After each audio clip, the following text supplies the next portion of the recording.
এখন আর নার্সিংহোমে কিংবা বেসরকারি চিকিৎসকদের বিরুদ্ধে অভিযোগ দায়ের করতে আর যেতে হবে না কলকাতায়। শিলিগুড়ির উত্তরবঙ্গ মেডিকেল কলেজ ও হাসপাতালে তৈরি হলো মেডিকেল কাউন্সিল, যার নাম দেওয়া হয়েছে দুয়ারে কাউন্সিল।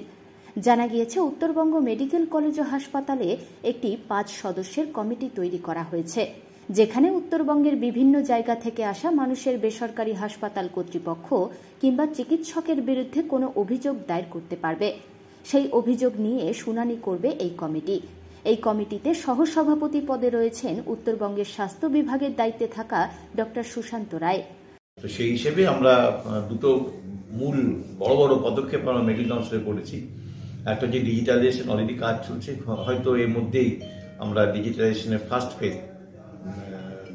বড় বড় দুটো ফেজে আমরা করছি, সেগুলো কমপ্লিট হবে। নেক্সট মিটিং মানে 16 তারিখে আছে, 16 তারিখে সেটা সাবমিট করে দেবে এবং সেটা ডান আর কি।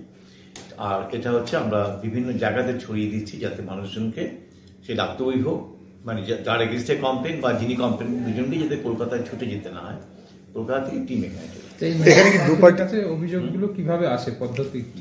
এগুলো ধরুন আমার একটা কোনো অভিযোগ আছে কোনো চিকিৎসকের বিরুদ্ধে, আমাকে মেডিকেল কাউন্সিলে জানাতে হবে যে আপনি আমার পেশেন্টের ক্ষতি করেছেন বা আপনার নেগলিজেন্সি আছে ট্রিটমেন্টের ব্যাপারে, সঠিক পদ্ধতিতে চিকিৎসা হয়নি, এই ধরনের আসে, তখন মেডিকেল কাউন্সিল থেকে এগুলো সিদ্ধান্ত নেওয়া হয়।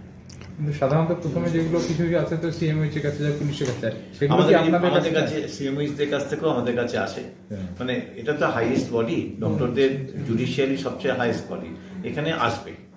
যেগুলো ধরুন অনেক সময় নিচের লেভেল থেকেই অফ হয়ে যাচ্ছে, যেগুলোর কোনো কিছু নেই, যেগুলো ধরুন সিএমএইচরা করতে পারছেন না বা কিছু, তখন ওগুলো না হয়ে যাচ্ছে। এমনি গ্রাম বাংলার বা প্রত্যন্ত এলাকার মানুষ তো মেডিকেল কাউন্সিলের কাছে অভিযোগ এগুলো অনেকটা জানে না, সেটাকে অ্যাওয়ার করার জন্য আমরা এটা কিন্তু অলরেডি শুরু করেছি।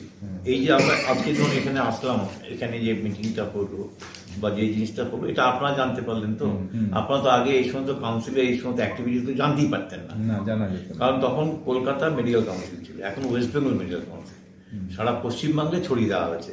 এবারে কি হয়েছে, আপনার মাধ্যমে, আপনাদের সংবাদ মাধ্যমের মাধ্যমে মানুষ জানতে পারবে যে আমি যদি কমপ্লেন করে আমি কলকাতায় ছুটতে হবে না, নর্থ মেডিকেলই হতে পারে, বা যেগুলো মালদাতে যেগুলো হবে ওই অঞ্চলে যারা আছে, এটা তো অনেক ভালো কাজ হবে। মালদাটা কি আলাদা জেলা ওয়াইজ হচ্ছে না, ওখানে ধরুন মালদার কাছাকাছি যে সমস্ত কমপ্লেনগুলো আছে, সাধারণত বেশিরভাগ কমপ্লেন কলকাতা কেন্দ্রিক হয়, আমাদের দিকে খুব কম হয়, কিন্তু যেগুলো হয় তাদেরকে যেতে হবে না কলকাতা, আমরা এখানেই বসেছি।